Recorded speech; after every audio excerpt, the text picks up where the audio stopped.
नमस्कार प्यारे साथियों। देखिए बीएसटीसी एग्ज़ाम की आप काफ़ी समय से तैयारी कर रहे हैं और फाइनली आपका एग्ज़ाम आ ही गया। जिस दिन का आपको इंतज़ार था वो दिन आपके आ ही गया।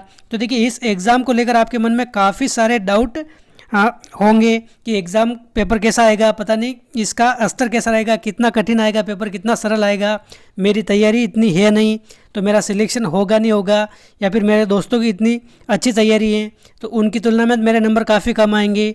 तो देखिए तरह तरह के आपके मन में सवाल होंगे। तो देखिए इन्हीं सवालों पर हम इस वीडियो में बात करने वाले हैं।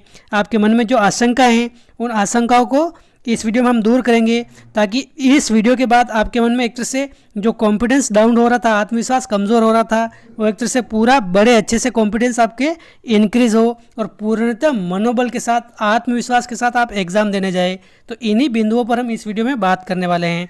तो देखिए सबसे पहली बात तो बिल्कुल भी आपको एक तरह से घबराना नहीं है, बिल्कुल भी घबराना नहीं है। जितनी आपको तैयारी करनी थी उतनी आपने तैयारी कर ली है। अब तक आपने अच्छी खासी तैयारी कर ली है और थोड़ी बहुत तैयारी आपकी कम हुई है, तो भी आपको बिल्कुल घबराने की ज़रूरत नहीं है। कहने का मतलब आपको पूर्णतः आत्मविश्वास के साथ एग्ज़ाम देने जाना है, फुल कॉन्फिडेंस के साथ एग्ज़ाम देने जाना है। अब तक आपने जितनी तैयारी करनी थी कर ली, अब एक दिन में तो कुछ होने वाला है नहीं, इसलिए पूर्णतः आपको क्या है, आत्मविश्वास के साथ अपने आप पर एक तरह से विश्वास रख के एग्ज़ाम देने जाना है। क्योंकि देखिए किसी किसी बच्चे ने 3 महीने से ज़्यादा समय तक तैयारी की है और किसी ने बस 1 महीना तैयारी की है।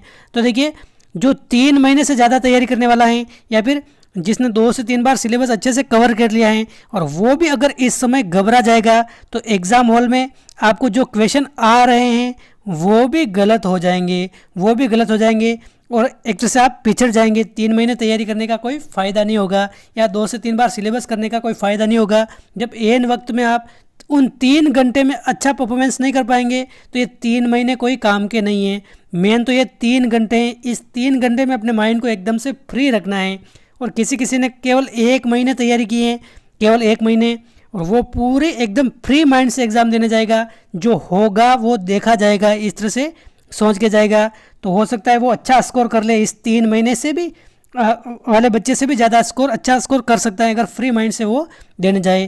क्योंकि देखिए जिसने अच्छी तैयारी की है अंत समय में अगर घबरा जाएगा तो सारे क्वेश्चन एक तरह से आते हुए भी अच्छे से अटैम्प्ट नहीं कर पाएगा, कई सारे क्वेश्चन भूल जाएगा। और जिसने कम तैयारी की है वो एकदम फ्री माइंड से जाएगा, तो वो जितनी तैयारी उसने की है वो तो वो करके आएगा ही, और एक्स्ट्रा एफर्ट लगाएगा। तो जो क्वेश्चन उसको नहीं आ रहे हैं, जैसे रीजनिंग ऐसा सब्जेक्ट है, कुछ क्वेश्चन उसको नहीं आ रहे हैं फिर भी अपने दिमाग से एक तरह से सोल्व कर सकता है। कहने का मतलब आपको बिल्कुल घबराना नहीं है, पूर्णतः कॉन्फिडेंस के साथ, आत्मविश्वास के साथ एग्ज़ाम देने जाना है। अपने मन में बिल्कुल भी ऐसा नहीं रखना है कि मुझे इतना स्कोर करके आना है। क्योंकि अधिकतर बच्चों के मन में क्या होता है कि अपने मन में टारगेट लेकर एग्ज़ाम हॉल में जाते हैं। अभी तक आप तैयारी कर रहे थे, हाँ 450 नंबर मेरे को लाने हैं, इतना मानकर आप चल रहे थे, 420 नंबर मेरे को लाने हैं तब मेरा चयन होगा, ऐसा मानकर आप टारगेट लगाकर तैयारी कर रहे थे। लेकिन एग्ज़ाम हॉल में किसी भी तरह का टारगेट नहीं रखना है आपको। क्योंकि देखिए एग्ज़ाम हॉल में अपने मान लीजिए 150 क्वेश्चन आ रहे हैं और शुरुआती कुछ क्वेश्चन आपने सोल्व किए वो नहीं आ रहे हैं, तो जो आपके टारगेट था वो हो सकता है आप एक तरह से फिट नहीं बैठे वहाँ पे। आपको लगे कि मैं जितना टारगेट लेके आया था एग्ज़ाम में कि इतने क्वेश्चन मेरे को एकदम सही करने हैं, उतने क्वेश्चन मेरे को सही एक तरह से हो नहीं रहे हैं एग्ज़ाम में, तो आपका मनोबल वहीं टूट जाएगा। इसलिए एग्ज़ाम हॉल में किसी भी तरह का टारगेट लेकर नहीं जाए। एग्ज़ाम हॉल में तो ऐसा जाए करके जाए, मन में सोच के जाए कि जितने क्वेश्चन मेरे को आ रहे हैं अच्छे से मैं करके आऊँगा, कि कोई भी एक तरह से टारगेट अपने पहले सेट करके नहीं जाना है, ताकि अपना मनोबल एक तरह से बना रहे। ताकि टारगेट लेके जाएंगे, अगर कोई क्वेश्चन नहीं आ रहा है तो हो सकता है आप घबरा जाएं वहाँ पे कि मेरे को 400 नंबर लाने थे, इस एक पेपर को देखकर मेरे 300 नंबर भी नहीं आ रहे हैं तो मेरा चयन तो होगा नहीं, तो जो क्वेश्चन आ रहे हैं वो भी हम भूल जाएंगे। तो इस तरह का मन में कोई भी टारगेट सेट नहीं करना है। और सबसे बड़ी बात कि फेवरेट सब्जेक्ट जो भी आपका है, जैसे किसी किसी का राजस्थान जीके अच्छा है, किसी का हिंदी अच्छा है, किसी का रीजनिंग अच्छा है, तो यह तो आपको पता होगा कि कौन सा सब्जेक्ट आपका अच्छा है। तो जो भी आपका फेवरेट सब्जेक्ट है, फेवरेट सब्जेक्ट से मतलब अपने क्या हो गया, जिस सब्जेक्ट पर आपकी अच्छी पकड़ है, जो सब्जेक्ट आपको अच्छे से आता है, उस सब्जेक्ट को आपको क्या करना है, सबसे पहले करना है। ये सबसे अच्छा है अपने आत्मविश्वास को बढ़ाने के लिए। सबसे अच्छा तरीका क्या है अपने, कि जिस सब्जेक्ट पर आपकी सबसे अच्छी पकड़ है उस सब्जेक्ट को आप पहले करें। क्योंकि देखिए हो सकता है आपने राजस्थान जी के पहले किया, आपकी अच्छी पकड़ है राजस्थान जी के पर, और इन 50 क्वेश्चन में मान लीजिए 30 से 35 क्वेश्चन आपने सही कर लिए, 30 क्वेश्चन सही कर लिए, तो आपके मन में एक तरह से आत्मविश्वास जाग जाएगा कि हाँ पेपर इतना भी टफ नहीं है, आराम से मैं इनको सॉल्व कर लूँगा। तो देखिए, और हो सकता है आपकी मेंटल एबिलिटी, रीजनिंग कमज़ोर है और उसी को आपने पहले शुरू कर दिया और इन 50 क्वेश्चन में 10 क्वेश्चन भी आपको नहीं आ रहे हैं, तो एक तरह से आपका कॉन्फिडेंस लेवल बिल्कुल डाउन हो जाएगा और आगे के क्वेश्चन भी आप अच्छे से सॉल्व नहीं कर पाएंगे। इसलिए कहने का मतलब है कि जो अच्छी सब्जेक्ट आपको लगती हैं, जो सब्जेक्ट आपको अच्छी आती हैं, उसको आप पहले करें और बाद में सबसे कम आपको जो सब्जेक्ट कम अच्छी लगती हैं, बिल्कुल भी कम आती हैं, उसको सबसे अंत में करना है। और देखिए, सभी ऑप्शन को आपको ध्यानपूर्वक पढ़ना है, क्योंकि देखिए जैसे अपने टीचिंग एप्टीट्यूड है, शिक्षण अभिरुचि, शिक्षण अभिरुचि में क्या होता है, अपने 4 ऑप्शन होते हैं, 4 ऑप्शन, उन 4 ऑप्शन में अगर देखें ABCD, 4 ऑप्शन में कोई कोई क्वेश्चन तो ऐसा होता है जिसमें चारों ऑप्शन सही लगते हैं कि हाँ इसका आंसर ये भी हो सकता है, इसका आंसर ये भी हो सकता है, ये भी हो सकता है, ये भी हो सकता है। लेकिन कोई कोई बच्चे क्या होते हैं, पहला ऑप्शन पढ़ के ही उसको टिक कर देते हैं, लेकिन हो सकता है उससे भी अच्छा ऑप्शन B वाला हो, वो सही हो सकता था, लेकिन पहला ऑप्शन पढ़ते ही अपने टिक कर दिया, तो वो क्वेश्चन हमारे क्या हो गया, गलत हो गया। ऐसी जल्दबाजी हमें बिल्कुल भी नहीं करना है, क्योंकि 150 क्वेश्चन हमारे आ रहे हैं और 180 मिनट पूरे मिल रहे हैं, हमें 3 घंटे मिल रहे हैं, यानी कि पर्याप्त समय है हमारे पास उस पेपर को सॉल्व करने के लिए। इसलिए सभी ऑप्शन को हमें ध्यानपूर्वक एक तरह से पढ़ना है, फिर ही हमें आंसर देना है। और देखिए, पेपर शुरू करें उससे पहले हम शुरुआत की जो इंस्ट्रक्शन है उसको अच्छे से आप ज़रूर पढ़ लें। जो निर्देश दे रखे हैं उसमें आपको पता लग जाएगा कि जो अपने शिक्षण अभिरुचि हैं उसमें किस प्रकार नंबर मिलेंगे, 2, 3, 1, 0 वाला इसमें फॉर्मूला लगेगा नहीं लगेगा। जैसे पहले क्या होता था कि जो सबसे अच्छा ऑप्शन होता था शिक्षण अभिरुचि में, उसके 3 नंबर मिलते थे, फिर अपने 2 नंबर, फिर 1 नंबर, फिर सबसे घटिया आंसर का अपने 0 नंबर मिलते थे। तो देखिए, ऐसा अगर रूल है नहीं है, वो आप अच्छे से पढ़ लेना, उसमें आपका डाउट क्लियर हो जाएगा। काफ़ी सारे बच्चे इसमें कंफ्यूज हो रहे थे, कमेंट कर रहे थे, तो वो आप ध्यान रखें।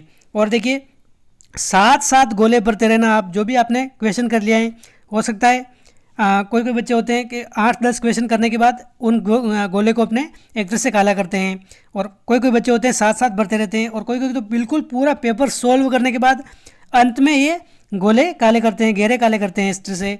तो देखिए, कभी कभी समय कम पड़ जाता है और जो क्वेश्चन हमने सॉल्व किए हैं वो गोले भरने भी रह जाते हैं, तो इस तरह से हमारा नुकसान हो जाता है।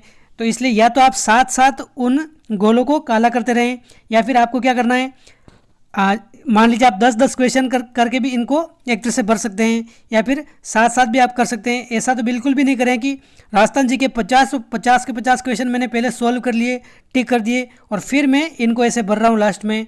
इससे क्या होगा, हो सकता है आपके लास्ट में कुछ समय कम पड़ जाए, तो हो सकता है कुछ ऑप्शन बिना भरे ही आपके रह जाए, जो आते हुए क्वेश्चन भी एक तरह से आपके गलत हो जाएंगे। तो ऐसा तो बिल्कुल भी आपको नहीं करना है, साथ साथ गोले भरते रहना है, या फिर 8-10 क्वेश्चन करने के बाद आपको ये आंसर लगा देना है। और देखिए, अब तक आपने अच्छी तैयारी की है, जितनी तैयारी आपको करनी थी आपने कर ली है, तो उसके बारे में तो आपको बिल्कुल भी नहीं सोचना है।